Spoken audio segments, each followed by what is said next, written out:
With 5 stars in The Scotsman, and basically references basically all things vaginal, for lack of a better expression, and has resulted in her having her free speech attacked and being spat on in the street by disgruntled attendees of the festival, who have also gone so far as to deface her posters at the festival with rainbows in support of the LGBTQ plus community. I think it's more in support of the T plus rather than the LGB.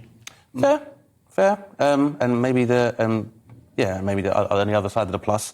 But this does come as quite a shock and increasingly worrying in terms of attacks on free speech at the festival, following Jerry Sadowitz also having his show cancelled within the same time frame. So, I mean, what do you think, Leo? Are we becoming a more intolerant industry? I mean, I say that absolutely. It's a rhetorical question with half of my friends. I should add, however, that Elaine herself is quoted in been saying, she did say that her show does reference trans men who do have the possession of vaginas, and it is relevant to them as well. So she has said it's the second time we said that word. I haven't heard anything in my ear, so I'm assuming that we're okay with that. She's basically an expert on vaginas. She's made... Please stop. I don't know whether we can say it or not. We can. It's a bodily part. Right, so she's made presentations on women's health in Parliament and authored academic papers on healthcare, so she knows what she's talking about. And then, she's doing this show, and it's coming from a positive angle. She wants to, say things like, so people are erasing the word women and replacing it with, like, ovary havers. Yeah. But then if you're,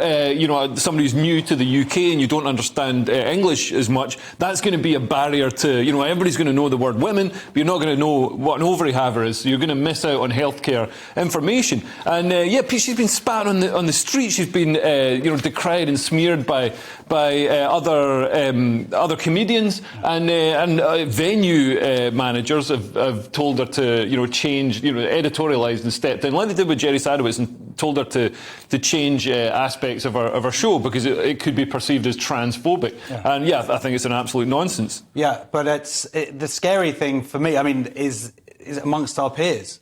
Yeah, the idea that the idea that we hold free speech is pretty high up there. Yeah. I think amongst all of us until these certain issues, and then suddenly it's like a free for all. And there's been a lot of bullying online over the last few years, carried out by comedians. Yeah.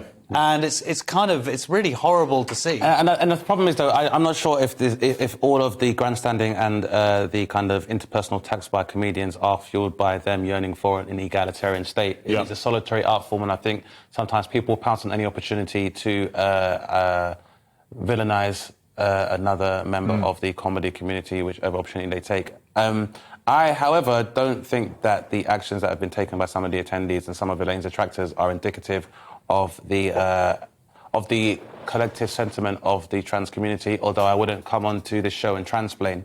But I would say, I would say that there are a number of issues of elitism that transcend genders and sexual orientations that happens at the Fringe in the first place. And I think sometimes any excuse to observe kind of marginalisation is done very often and really has nothing to do with gender identity. Speaking as someone who identifies as black, apparently that's the way you have to say it now.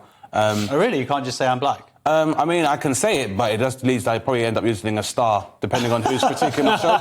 So, I can definitely speak on behalf of a number of marginalised groups when I say that the Fringe can be a very precarious situation to be in, because if your narrative doesn't match the sentiment of the critical class, then we all get bumped at the end of the day. And the sentiment at the Fringe this year is definitely very pro, non-binary, gender questioning trans and stuff. In fact, I saw a clip of a transgender comedian on the Chortle Fast Fringe where they get loads and loads of... And she came out and she had to reference that she wasn't the first trans comedian they'd said. Out of the 4 comedians they'd seen, they'd already seen another one. Well, good luck in Edinburgh, everybody. For those of you still lucky enough to afford petrol out there, The Telegraph has a story